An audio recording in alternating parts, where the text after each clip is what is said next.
Bonjour, good afternoon. My name is Gaëtane Vernat, and I'm the director of the power plant. The power plant acknowledges the traditional keepers of the land on which it was built, the Mississaugas of the New Credit and the Six Nations of the Grand River, Huron, Wendat, Métis, Anishinaabe, Haudenosaunee, and any other nations who cared for the land. Thank you all for joining us today or this afternoon for a special lecture by W. Bruce C. Bailey on the art of collecting. Before we begin, I'd like to thank our primary educational sponsor, CIBC, for their support for all our educational program and public programs at the gallery all year long, which includes lectures such as this.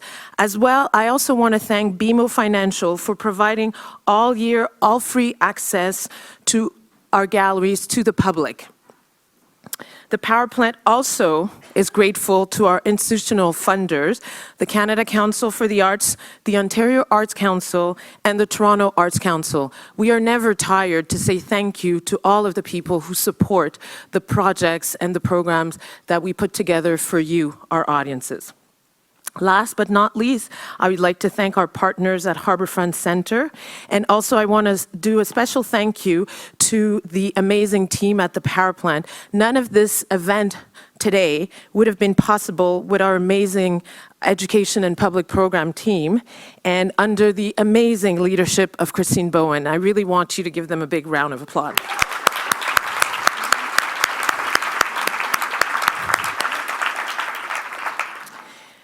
Between CIBC, BMO, Canada Council, all of these collaborators are instrumental in allowing us year after year to deliver a solid and exciting series of public program and initiatives to diverse audiences, from the new talks such as this one this afternoon to our very own new, and I'm so pleased, we started a membership program for artists, and I really wanted to take it to another level and to create a membership program for university students who are not fine arts students, because I really believe with the upcoming elections tomorrow, and I hope you all vote, that university students are the next generations of citizens, just like we are, and that this is a great opportunity at the university level to get them engaged with what we do at the power plant, regardless of if they're students in fine arts. So this special free membership program for university students who are not in fine arts, and it doesn't mean that we exclude fine arts students,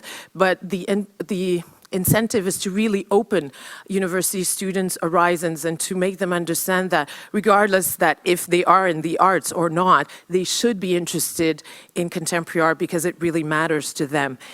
And when I spoke to Bruce about this, I kid you not, in 5 minutes, he says, "Do you know who can do this?" And I said, "No." He said, "I can." And so, and I couldn't believe it. And so we inaugurated our W. Bruce Bailey student membership program. And this is a huge thank you to Bruce, and also for his long standing relationship with the arts here in Toronto. So again, a huge thank you to Bruce. We did an event last week or 2 weeks ago, I can't remember now, but it was really amazing to see all these young people come to the gallery on a Monday night, a Tuesday night, just to engage with the art and look at art and engage with other people. So thank you again, Bruce. So with this week kicking off the International Art Fairs, we thought it was an exciting moment to reflect on art of collecting, as Bruce Bailey has long been a supporter of emerging contemporary Canadian artists. I also encourage you to join us for our Power Talk series of lectures taking place within the context of Art Toronto. We've been running these talks with Art Toronto for the last 10 years, and this season focuses on art of Latin America with Sofia Hernandez Changui, who's the curator of contemporary art at the Patricia Phelps de Cisneros collection. We'll also be welcoming Elizabeth Voller, who's founder and artistic director of La Otra Biennale in Bogota, Colombia, and the artist Carlos Amorales, who's from Mexico and whose work is currently on view at the power plant. Now, I'm very, very pleased to introduce Mary-Dailey Desmarais, who will introduce today's speaker. Mary-Dailey is a curator, an art historian, and a writer. She holds a PhD from Yale University and a master's degree in art history from Williams College. While completing her PhD, she's worked part-time in the curatorial department of the MoMA, the Yale University Art Gallery, and the Clark Institute. She's also served as president of the programming committee and member of the board of directors of Musée d'Art Contemporain de Montréal, and as a member of the Canadian Curatorial Committee of the Art Gallery of Ontario. For the past year and a half, she has been working at the Montreal Museum of Fine Arts, where she was recently appointed Curator of International Modern Art. She's also currently serves as a member of the Directors' Council of the Clark Institute and as a member of the editorial board of the Inuit Art Quarterly. I'm so pleased and honored to welcome my friend, Mary-Dailey. Thank you.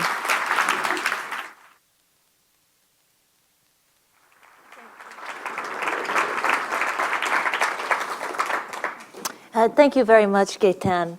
It is my very great pleasure to be here today to introduce Mr. Bruce Bailey, investment banker, lawyer, farmer, art collector, great patron of the arts, and a man who I'm proud to call my friend. Bruce was one of the first people I met in Toronto, in an artist studio no less. I was immediately struck by Bruce's unbounded enthusiasm and by the nuance of his insight into the paintings we were looking at. It fast became clear to me that Bruce was someone who dared to think boldly and differently, and I left that day convinced that he was not your average art collector. To come to know Bruce is to understand the depth and seriousness of his commitment to the arts, not just at the level of collector and patron, but also as a tireless champion of individual artists. His art collection, it seems to me, is as much about people as it is about pictures on the wall. Bruce has been a collector of Canadian and international contemporary art for the past 30 years. In 2000, he founded the first arts incubator in Canada, which helped to launch the careers of Canadian artists for over a decade. Bruce also organized the first Canadian exhibition of foreign artists such as Peter Doig, Jake Andinos Chapman, and Tony Matelli. And in 2010, Mr. Bailey became a member of the Acquisition Committee for International Art after 1900 at the Montreal Museum of Fine Arts, where he is also a major benefactor and patron. Additionally, Bruce has acted as an artist advisor to both Canadian and international artists and is also a practicing curator and art historian. He has helped to kickstart the careers of many celebrated Toronto-based artists in particular, notably Kent Monkman and Kim Dorland, both of whom I believe are in the audience today somewhere. I can't see them, but I know they're here. And currently, Bruce is working on an exhibition of the work of the Canadian artist Tyler Bright Hilton, which will be held at the Macaulay Fine Arts in Vancouver in November of 2015. Bruce is intensely generous. His insight into the art world and his engagement with artists is unique, and we are very fortunate to have him here with us today. So with that, I will turn it over to the man of the hour, Bruce Bailey.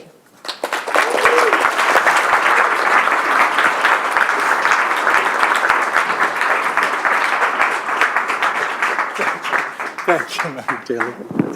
Thank you.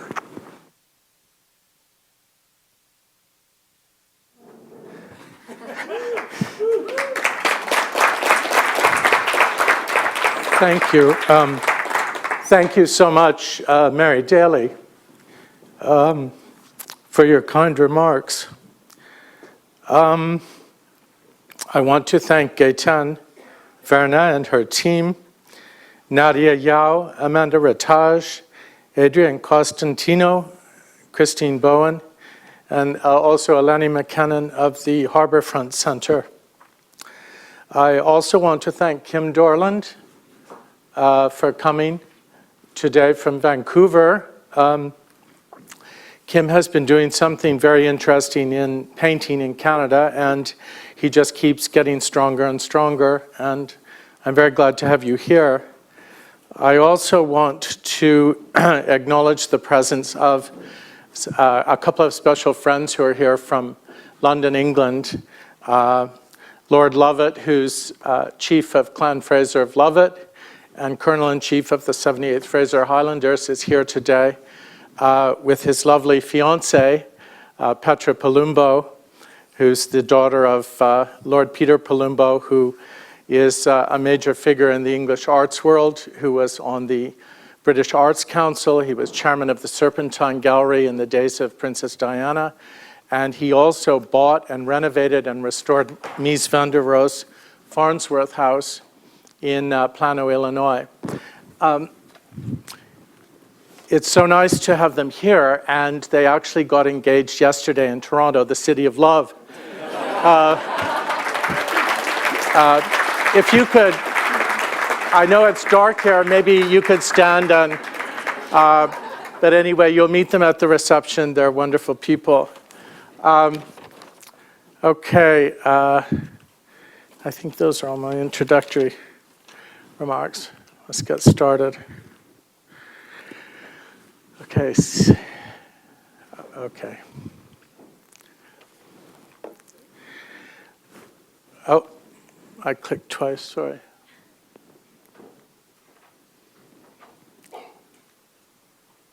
Well, there we are. I sit in a mood of reverie. I brought to art desires and sensations, things half glimpsed, faces or lines, certain indistinct memories of unfulfilled love affairs. Let me submit to art. Art knows how to shape forms of beauty, almost imperceptibly, completing life, blending impressions,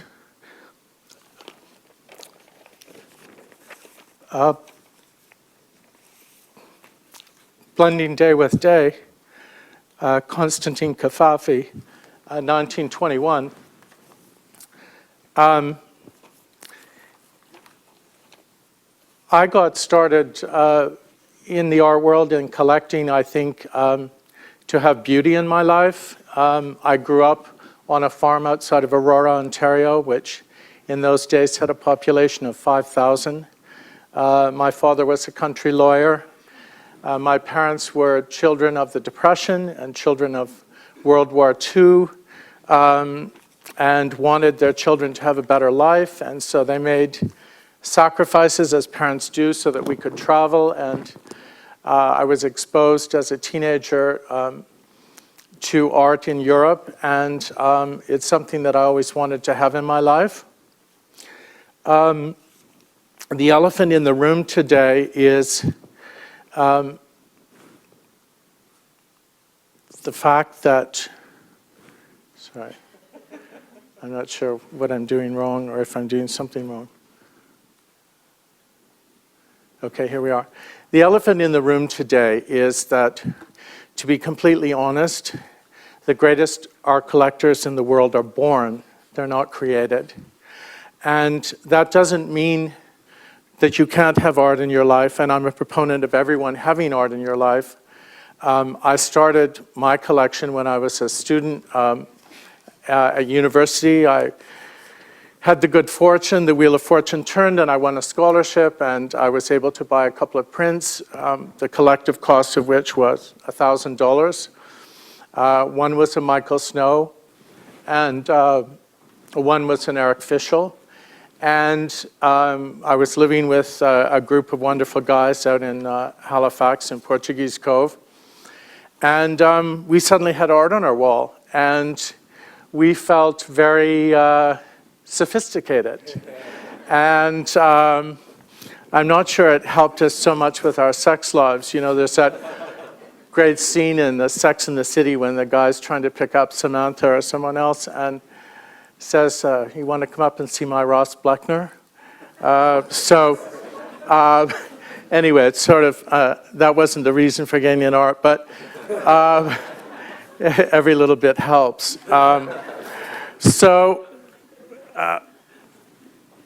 I started out and got into the art world through prints, and anybody can have access to that. In fact, I just bought a beautiful Peter Doig print I'll show you shortly from the Montreal Museum of Fine Arts bookstore, which was $500, and I did a studio visit to an artist studio, and he had the same image on a towel hanging above his bed, $20. So you can have art in your life. The reason I'm picking this is the other misconception about the art world is that it's about money, which is not. We always hear about the money. The art world today is a very different place than when I started out. It's a $65 billion a year industry. There's enormous concentration of the art world in the hands of a few dealers.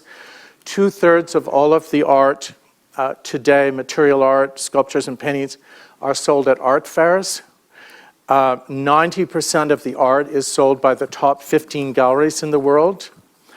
90% of the museum shows come from artists who are represented by the top 25 galleries. So there's an enormous concentration. What I'm talking about today is mostly material art. That is art that is an object, sculpture, video art, painting, and so forth. Once you get immersed in the art world, which I hope you all will do, you can also participate in immaterial art, which is really for true believers, let me tell you. Immaterial art is performance art or ephemeral art experiences.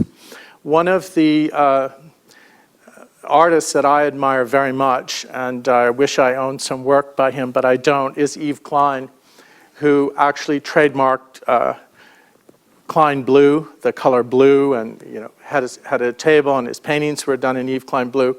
But he also did quite a bit of immaterial art. One of his art projects was to go to some of the top collectors in Paris and say, would they be willing to pay for an art experience? And they said, well, yes, they would. And what he did is he said, well, I need quite a bit of money, actually, because my time is very valuable, and I need to buy some gold leaf.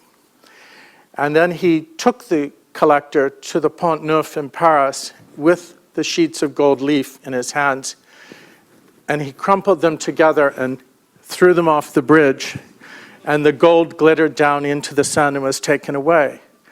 And that is an immaterial experience. It was over momentarily, but so there are aspects that you can get involved with. I want to stress the importance of the individual collector. Oh, sorry about that.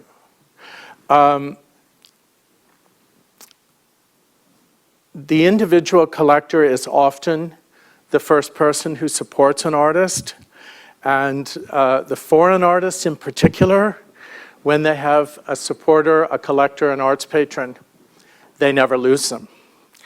They just hang on to them. I mean, we were at Marina Abramovich's celebratory dinner after her MoMA experience, and the first people she introduced from the stage were her first collectors, this elderly couple 40 years ago who paid for a performance. I was at Jeff Koons' first art exhibition in New York in 1985 at International with Monument, and there was a very charming Greek property developer there called Duchess Janu. I was a student at the time and didn't have any money to buy any art, but Duchess did. And every summer since that time, since 1985, Jeff Koons has gone to Greece and spent a month with his patron. Peter Doig is someone that I got to know in 1992-93, and he keeps in very close contact with me and with his other collectors. And I think it's a very good lesson for Canadian artists to learn that if someone takes an interest in you, it will help you, and it's a mutually growing relationship. I've grown a lot as a person through my involvement with personal relationships with artists. It's rare to have an individual patron, and often they are 20 years before museums, curators, and so, of course I'm going to say that because I'm an individual collector, but there was recently a conference here by my wonderful friend Barbara Fisher, and it was called This is Paradise, which I suppose Toronto is for a curator, not necessarily so for an artist. It's kind of an ironic title, but It was a multi-day conference, and I actually called Barbara and I said, Barbara, this was about the art scene in Toronto, and you didn't have any collector section. Like, what's going on? There would have been no Painters 11, there would be no Michael Snow, there would be no Auto Matisse. None of this. They were all the group of 7. David Milne was supported by the Massey family. So it's very critical. This is a brilliant book by a brilliant man, Cecil Beaton, the portrait photographer that did portraits of Her Majesty, the Queen Mother, and so on. This is Gary Cooper. But this is a brilliant little book about individual style and the importance of the individual. And if you just bear with me, I just want to read this excerpt. He's talking about, sometimes we refer to socialites as, there should be a different name because often they're heavyweights. You should be social heavyweights because they raise so much money for hospitals. Catherine Nugent is a very good example, my dear friend who's here today, who raised millions of dollars for hospitals through the Brazilian Bowl and so forth. So he's referring here in his memoirs, which really is like eating a box of chocolates. You can't put it down. So Madame Errázuriz from Chile, okay. If she had a secret, it was as simple as the fact that she was utterly individual. Only the individual taste in the end can truly create style or fashion, since it is not concerned with following in the wake of others. Hence, whatever an individual taste may choose, be it a stepladder or a wicker basket, it must always be based on a deep personal choice, a spiritual need that truly assesses and gives value to that particular ladder or basket. The beauty of these things is somehow transmitted through the personality of the one who chooses. It is in our selection, after all, that we betray our deepest selves, and the individualist can make us see the objects of his choice with new eyes, with his eyes. The sheep who follow taste without a hope of ever achieving it never arrive at such distinction because they do not really cultivate themselves or their potential individuality. We have a very great example here. When I first came to Toronto as an Articling student, the first day I was here, actually, I went to the Dessa Hendeles gallery. She was a commercial dealer, and she was selling art. It was very difficult to do. Then she opened a foundation where she showed her collection, and then she became a curator. And now, this past year, she exhibited as an artist at the ICA in London a group of wooden sculptures or artist models that she had collected over 30 years. And it was curated by a curator at the ICA. And my son, who lives in London, and I were co-sponsors of the exhibition. And it was a way of acknowledging her role in my arts education, because the shows that she did when she had her foundation were terrific. So this is an example of someone whose individual taste actually changes the way you look at an object by putting these things together. So,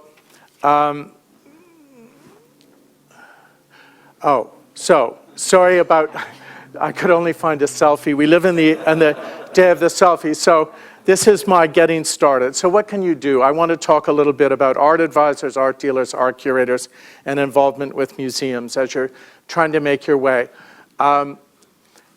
If you really want to have art in your life, it has to spring from an individual choice. But some corporations want to have corporate art, to make a lively workplace, stimulating workplace for their employees. This happens to be, in my opinion, the top art advisor, Robin Anthony, who's the curator at the Royal Bank Collection, but also advises clients privately. So if you're in need of help, she's the lady to call. Great taste, a great fun, handsome husband, even handsomer son. Any ladies in the audience, I would get on the Greyhound bus and get to Calgary to meet her son, Evan Anthony. So This is Miriam Scheel, who's an art dealer in Toronto, who's been head of the Art Dealers Association for many years. She is the undisputed queen of the Canadian art world. She is knowledgeable, highly ethical, honest to a fault, specializes mostly in historic color field painting, Jack Bush and so on, but also colonial objects. And she has been a leader in terms of thinking of a dealer. There's also a terrific photography dealer in town called Stephen Bulger, who has impeccable taste. In fact, I would not buy a photograph, well, I would, but if I was buying something vintage, you know, a Walker Evans or something, I would not buy it without having it vetted by Stephen Bulger in terms of provenance and the type of paper used and the inks. Is it really a vintage print or not? And he manages the Cortege estate, and I believe he's still head of the American Photography Dealer Association. The other, and I don't have a slide with me, unfortunately, the other thing aspect that you can get involved with is curators. The strong curators, I find, look to the individual collectors and work with them and listen to what they're doing and are taking that into step, and also getting involved with museums, which are a good way to look at a lot of art. I got involved with the Montreal Museum of Fine Arts because Guy Cochevel, the director in 2000, who's now the director of the Musée d'Orsay in Paris, came to see my exhibition I did an exhibition of my works from my collection of Goya and Chapman, I'll get to a little bit later. And he just loved the show, and so they took my show from this little tiny space, 400 square foot space on Spadina, to the Montreal Museum of Fine Arts. Beautifully installed, did a beautiful catalog. It was really thrilling. And now the Montreal Museum of Fine Arts is the finest museum in Canada and one of the finest in the world. We have an incredible leader there, Nathalie Bondil, the director, who is also the chief curator, who has a great eye and a great passion. We have a great chairman of the Board of Trustees, Brian Levitt. It's kind of a dream team. These two work hand in hand. The last two consecutive years, the Montreal Museum of Fine Arts has had over 1 million visitors, which is the highest attendance in Canada. They do original programming, original scholarship, and it's just sort of mind-boggling because it's one great exhibition after another, beautifully installed with that French-Canadian flair and for exhibitions. And right now there's an incredible Rodin exhibition, which Nathalie Bondil wrote a beautiful essay. Actually, there's so much information, and I'm reading it for the third time. But that's a way to also grow and broaden your knowledge. And I've been on the acquisition committee there, which has been really wonderful.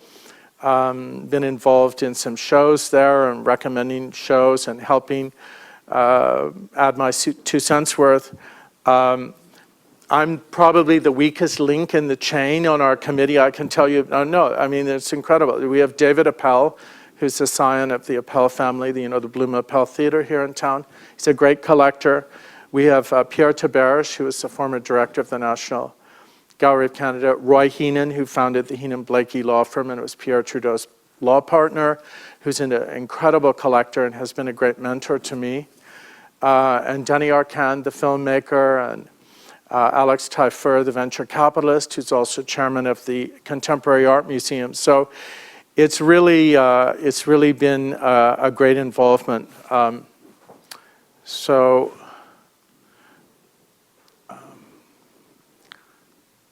this is the $500 Peter Doig print that I bought, which was in our museum bookshop. We did the only North American venue of a Peter Doig show that was in Europe and France, and a beautiful catalog. And Peter said it was the best installation of his work he's ever seen. And so this is how you can have art. Everyone should have an art in their life, and I should back up, why have art in your life? What I have found is all of the Oscar Wilde said that we need to protect ourselves from the sordid perils of human existence. And I think all of us have gone through difficult times. We've lost family.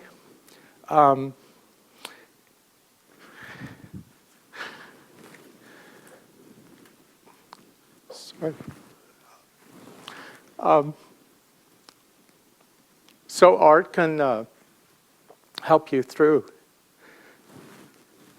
those times. This is a great art book that everyone should have by Rick Rhodes,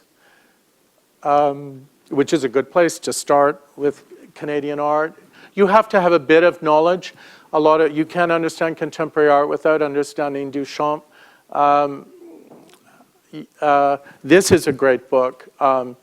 John Richardson, about his time with the great Picasso collector in the south of France, The Sorcerer's Apprentice. Required reading, Eugene Delacroix. Tried to visit his one of my, great collector, Lord Rothschild. Looking at film, this is Louis Buñuel and Chien Andalou, which he collaborated with. This is a very funny book. I just love the title, Reflections in a Silver Spoon by Paul Mellon, who is, of course, the scion of the banking family, who is a very interesting guy who was forced to become a banker and founder of the National Gallery of Art in Washington. L'Âge d'Or by Buñuel. You can't understand contemporary art without starting with Goya, who was the first contemporary artist at the turn of the century between the 18th and 19th centuries. This was the Montreal Museum catalog of Doig, Jules de Balancourt. We did a show there. Some art magazines to start with, Duchamp again. And this I put in is just to show you the madness of the contemporary art world. This is a shopping website called yox.com where you can buy last season's clothes for a cheap price. But you can actually buy art on the site. So, art collection curated by Francesco Bonami.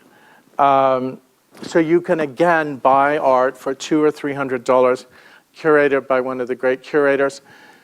You can develop your eye by looking at different things, different artistic influences, Islam,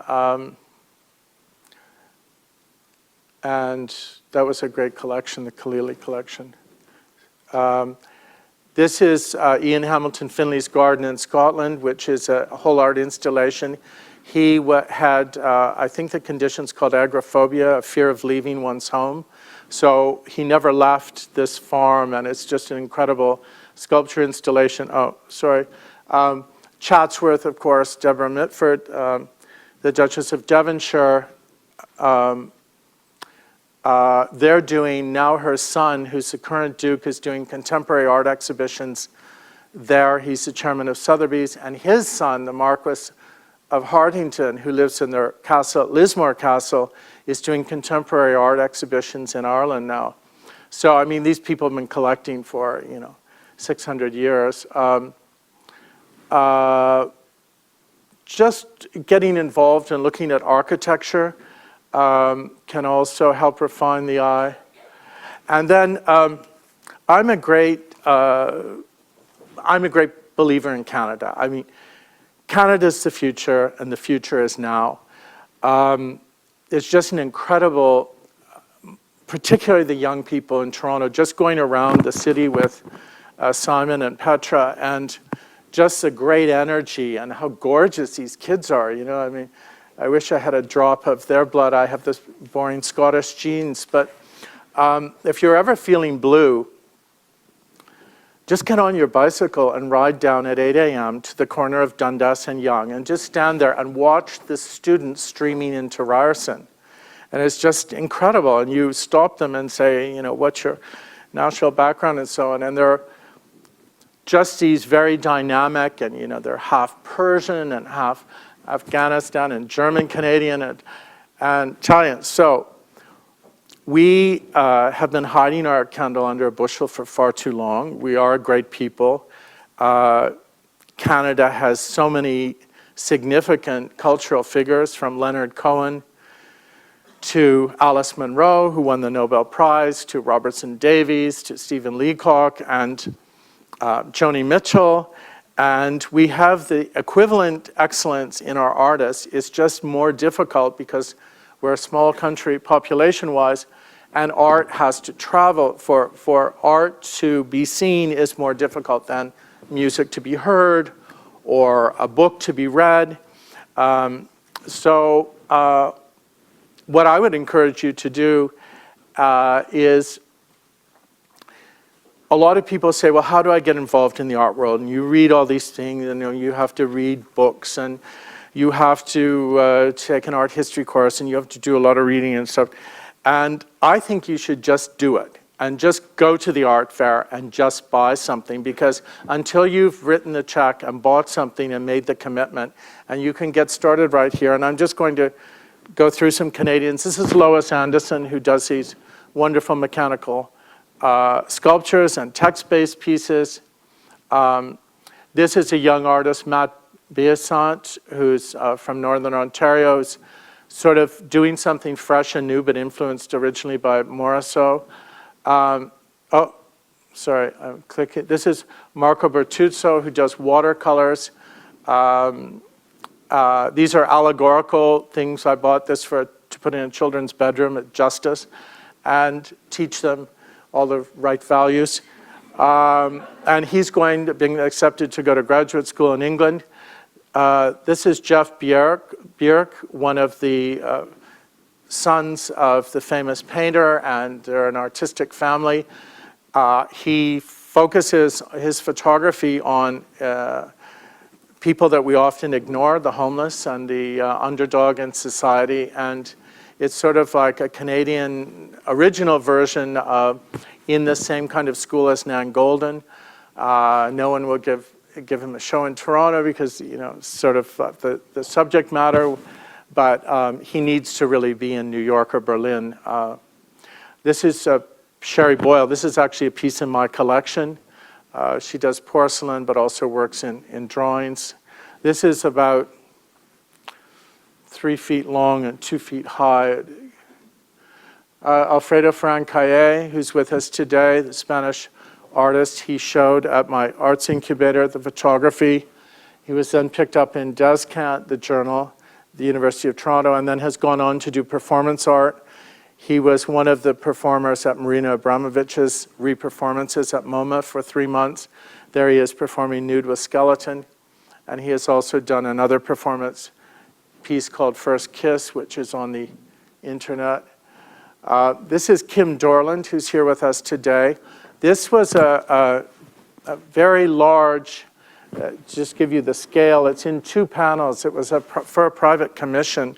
And I think he really knocked it out of the park. There's the painting still in his studio, drawing the river scene, and very interesting skyline. Now, Kim Dorland's prices for paintings are in the $30,000 to $100,000 range, but he does do works on paper, small works on paper that you can buy for $3,000, that kind of thing. So all of these artists, no matter what their price range are, there is affordable art. And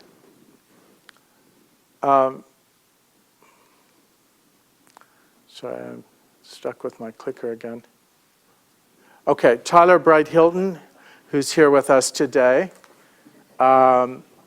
is I will just say it, is the most important artist to have emerged on the Canadian art scene in the last decade. He graduate of OCAD and the Chelsea School of Art. He does incredible print narrative series. This is one example, and it's kind of a female empowerment. His alter ego character, Min Mei, pressing back against the griffin. This is one of 20 series. He does gold leaf and silver point and gold point drawings.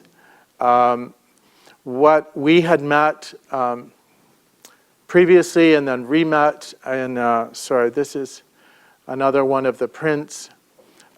We re-met, and I was doing a luncheon in honor of the music director of the Canadian Opera Company, Johannes Debus, and I invited Tyler to be the visual artist at that salon. I'll get to the salon thing in a minute. He's, since May of 2014, when we did that, he had a commercial gallery show and shown at 2 art fairs, and now I'm curating a show at Macaulay Fine Arts. This is Megan Hickey, who does crayon drawings. I think this piece is a very large piece, probably 5 feet high by 3 feet wide, Megan, more or less. And I think this should really be in the Center for Canadian Architecture in Montreal, but again, the price point is around $5,000. Jeffrey Farmer had a great show and does smaller works. This is Scott Mcfarland's Sugar Shack. Scott is a conceptual photographer who was the protege of Jeff Wall, and he has a show coming up at the Gallery Division here in Toronto very soon, like in the next couple of days. This is Anders Anoinen, who's a young painter in Toronto. Aaron Simkin, a young photographer. Michael Snow, it's hard to go wrong with Michael Snow, who's one of the great creative forces, one of his Walking Women drawings. This is Arest Chataran, who works in neon. He did a series based on famous people's signatures in reverse, the Dalai Lama and so on. Oh, sorry, that's Andre Ethier, who I think is a wonderful painter. He does these are small panels, 2 feet by 1 feet. I have a lot of his work, actually, and a lot of his drawings. And this is Lawrence Paul Willupton. This is a 10-foot tall, 5 feet wide landscape painting. He's a Coast Salish father and Okanagan mother, lives in Vancouver. And I think he's doing something interesting in landscape. This is Margot Williamson, a young lady in Toronto, who's firing on many artistic cylinders. She does painting and film work, and I think she's interesting. This is just going back to, so I'll try and wrap this up. This is going back to the importance of the individual collector. This is a painting, oh, I know, the journey of a painting. This is a painting I bought in 1992, which was the first painting that Kerry James Marshall, the Chicago artist, had sold before he had a dealer. He was doing a studio museum in Harlem. He was doing a residency there, and I met him, and this is going to be the centerpiece of a retrospective at the Metropolitan Museum of Art in New York, and LA MoCA, and the MoCA in Chicago. And that's an example of, 23 or 25 years later, a museum getting involved in someone that the individual collector has supported before getting this kind of museum recognition. I started exhibiting some things. This was the Goya Chapman show I mentioned I did as a benefit for the power plant, actually. And the folks at the Brooklyn Museum saw it and were interested and actually hired Mark Mayer as their deputy director, thinking he had done the Goya show. But anyway, we raised some money for the power plant. That was back in 2000. And then some artists started to come and see me and ask if I would consider showing their work. And so for 10 years, I showed the first solo show of Canadian artists like Bruce LaBruce and Brad Phillips and so on. And then also showed the first foreign show in Canada for Doig and Chapman and Matelli and Christian Jankowski. What I was trying to do was have the foreign artists meet the Canadian artists, make some connections, try and get the Canadian artists to think about the wider world. Tony Matelli was the first Canadian show I did. Guillaume Boyle, very interesting, almost virtually unknown Belgian artist. He has two collectors, basically. It was me and the Grand Duchess of Luxembourg, who's this kind of sweet lady. I bought the Documenta Wax Museum that had been displayed at Castle in Germany in a storefront, and donated that to a museum in Montreal. But he's been very influential. Of course, Patterson Ewan, very interesting lady who unfortunately died, the Duchess of Alba, who had a great historic collection in Spain, all these books. Now I just want to turn to, before we wrap up, the importance of the Art Salon. I also have, I forgot to make a slide, but Gertrude Stein used to hold art salons in Paris, a friend of Picasso. The Art Salon is a private exhibition of art for invited guests who typically are members of whatever communities would be called the intelligentsia or the nomenklatura, or for artists, philosophers, poets, musicians, as a sort of cultural event. Peggy Guggenheim was a game changer who wanted to enliven the art scene. She was a collector who opened a commercial gallery called Art of this Century to try and promote and sell her artists, but she also held art salons where she invited collectors and philanthropists and artists and writers and poets. And in a much more modest way, but also with a Canadian flair, I've tried to, every few years, do an art salon, which is to outsiders might look like a party, but it's much more than that. It's not a party. It has a cultural purpose. And just to give you an example of, I'll just mention two or three. When Max Anderson was the director of the Art Gallery of Ontario here, he then got appointed to the Whitney, and right after 9/11, in the October after 9/11, so that would be 2001, the Whitney trustees had planned a year in advance to come to Toronto to look at the Art Gallery of Ontario and their collections, because he had been the director there. And I got a call out of the blue saying, Bruce, would you do an art salon for the Whitney trustees? And I was sort of flabbergasted and said, surely you can find someone in Forest Hill or Rosedale who could throw a party for these people. And he said, well, that's exactly what I don't want to do, because all of these people are of a certain class and a certain wealth, and I want to give them a new experience, and I know that you will give them a new experience. So what I decided to do for them was, I was living on College Street in a sort of converted clothing factory, and I decided to display works from my collection that dealt with identity. The centerpiece of the exhibition was a 50-foot long, so there were 10 panels 5 feet wide and 10 feet high of a montage, a woodcut by Kerry James Marshall dealing with Black identity in America today. And these were all white people who were coming to this party.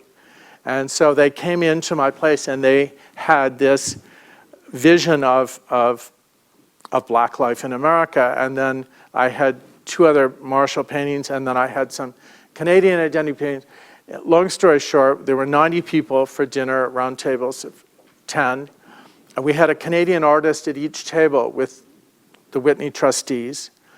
And there was a little garage band down on Glasgow Street, just in Chinatown, yes, off Spadina, and I heard them playing in the garage. So I hired these 3 guys who showed up in jeans and t-shirts. So and then I got the concert pianist from the symphony to come and play the piano while we were having drinks. So we had this kind of wonderful